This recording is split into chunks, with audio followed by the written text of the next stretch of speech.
Salut tout le monde, j'espère que vous allez bien les amis. On est parti pour une nouvelle vidéo, une petite information déjà qui concerne l'entraînement du côté de Valdebebas.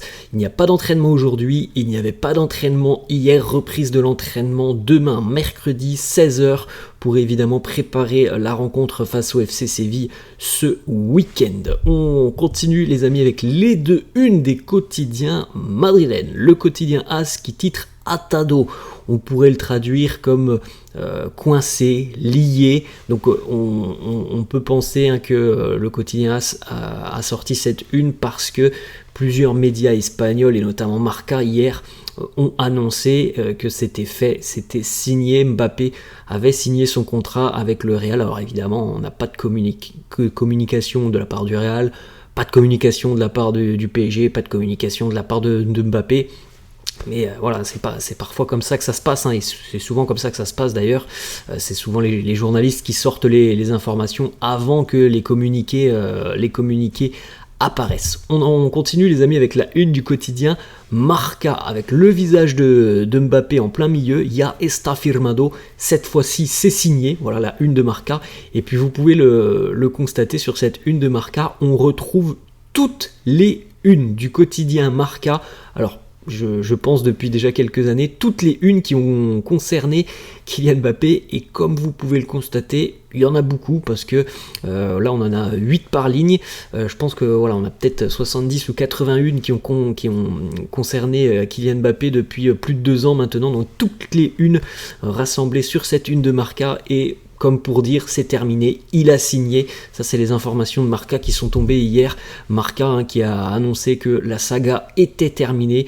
Le Real a clos l'accord avec Mbappé. Selon le quotidien Marca, et ça ce sont les premières informations qui commencent à tomber, Mbappé se serait engagé avec le Real jusqu'en 2029. Alors on n'en sait pas plus et je pense qu'on n'aura pas de communiqué avant, c'est mon avis, avant la fin de saison.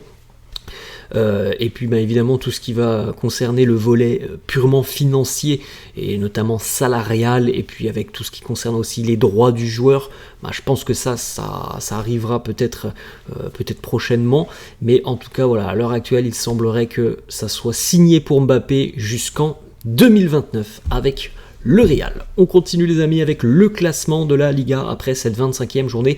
Hier, dernier match de cette 25e journée, c'était un duel alléchant de haut de tableau. L'Athletic Bilbao recevait à San Mamés Gérone, et Gérone a été battu, ce qui fait que le Real au final a repris un point à Gérone au final ce week-end, puisque le Real avait fait match nul, mais Gérone étant battu hier, l'écart continue de grimper. Le Real compte maintenant 6 points d'avance sur les Catalans de Gérone. Les stats du Real cette saison: le plus de buts inscrits 53 buts, le moins de buts concédés 16, la meilleure différence de buts plus 37 pour les merengues. Donc au final c'est tout à fait logique que le Real soit en tête du classement. Seconde best attaque, c'est la deuxième meilleure attaque le Real, la meilleure défense, le meilleur buteur Jude Bellingham, le meilleur passeur, je crois qu'il est à égalité aussi, Toni Kroos, et 6 points d'avance. Voilà, le Real domine cette saison de Liga après 25 journées. Maintenant, voilà, on aimerait que le Real domine à la 38e journée, et pour le moment, c'est plutôt bien parti. On continue avec une petite information, puisque hier, Gérone a été battu du côté de San Mamés. Le Real reste à ce jour la seule équipe cette saison à s'être imposée et à San Mamés et à Montilivi, le stade de Bilbao et le stade de Gérone. Des stades où franchement les adversaires cette saison ont souvent été en grande difficulté. Et bien le Real lui a réussi à s'imposer du côté de Bilbao et du côté de Gérone. On poursuit avec une petite stat sur le match d'Eduardo Camavinga face au Rayo Vallecano. Un total de 10 tacles réalisés par Cama sur ce match face au Rayo. C'est un record cette saison en Liga. Personne n'a fait mieux que Cama. On a une information du quotidien AS sur le retour de Antonio Rudiger pour ce week-end, peut-être face au FC Séville. Selon le quotidien AS, si tout se passe bien pour Rudiger, ils devraient être disponibles pour affronter le FC Séville. Maintenant, voilà, c'est la suite de la semaine et le retour à l'entraînement qui vont nous faire avancer un petit peu sur ce dossier, parce que là on est encore trop tôt dans la semaine. Déjà il n'y avait pas d'entraînement en plus de ça aujourd'hui, mais voilà, normalement le retour était prévu pour ce week-end. Il y a quelques doutes depuis quelques jours, mais selon As, si tout se passe bien, il sera de retour. Une autre petite photo, lui aussi, lui il ne reviendra pas cette saison, hein. On espère qu'il sera de retour potentiellement pour la reprise cet été, pour la reprise de la future saison. David Alaba et sa rupture des ligaments croisés, de retour à Valdebebas. Vous pouvez le constater. C'est, on va dire ça comme ça, mais les premières étapes du retour dans quelques mois pour David Alaba, ça passe par la réathlétisation du muscle, le travail avec les physios, les kinés du club. Donc le chemin est encore long, hein, évidemment, pour David Alaba. Mais voilà, il est de retour tout de même à Valdebebas. On enchaîne avec une petite information qui concerne le retour de Sergio Ramos ce week-end du côté du Bernabéu. Le Real va vraisemblablement réaliser un hommage à Sergio Ramos, un hommage assez émouvant et un très bel hommage. Voilà les mots qui sont sortis dans la presse espagnole. Donc on peut s'attendre évidemment à une petite cérémonie avant le match. Et on verra comment ça se passera aussi, parce que même si c'est plus un joueur du Real maintenant, il a quand même une lutte pour le maintien du côté du FC Séville. Donc je suis pas sûr qu'à la fin du match, Sergio Ramos, si ça se passe mal pour les Sévillans, s'ils prennent une déculottée, je suis pas sûr qu'il va rester énormément longtemps sur la pelouse, parce que ça serait peut-être mal vu du côté de Séville. En tout cas, je pense qu'avant le match, il y aura une petite cérémonie en l'honneur de Sergio Ramos. On enchaîne les amis avec les stats de Toni Kroos. 7 saisons en Liga, 7 passes décisives, il est ex-aequo meilleur passeur de Liga. 105 passes tentées en général par match, c'est le record de Liga. 95 passes réussies par match, c'est le record de Liga. 1602 mètres de progression grâce à ces passes, record. 587 mètres pour les passes vers l'avant, c'est un record. 240 passes qui permettent d'entrer dans le dernier tiers du terrain adverse, c'est un record.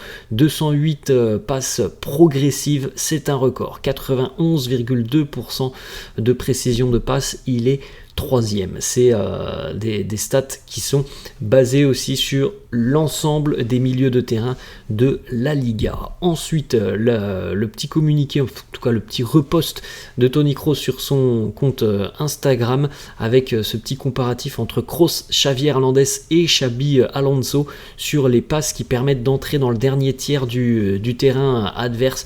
1430 passes pour Toni Kroos. Ce sont les statistiques depuis qu'il a débuté sa carrière. Il est devant Xavi, il est devant aussi Xabi Alonso. On continue les amis avec le jour off hier pour Vinicius. Alors il y aura jour off aussi aujourd'hui, mais hier Vinicius était du côté du Maroc et on l'a vu porter notamment le maillot des Lions de l'Atlas et on l'a vu porter le maillot du numéro 2, Achraf Hakimi. Vinicius était présent hier du côté du Maroc parce qu'il est ambassadeur pour une mission de l'UNESCO. Il a visité notamment hier des écoles, vous voyez ces petits échanges avec des enfants du côté du Maroc.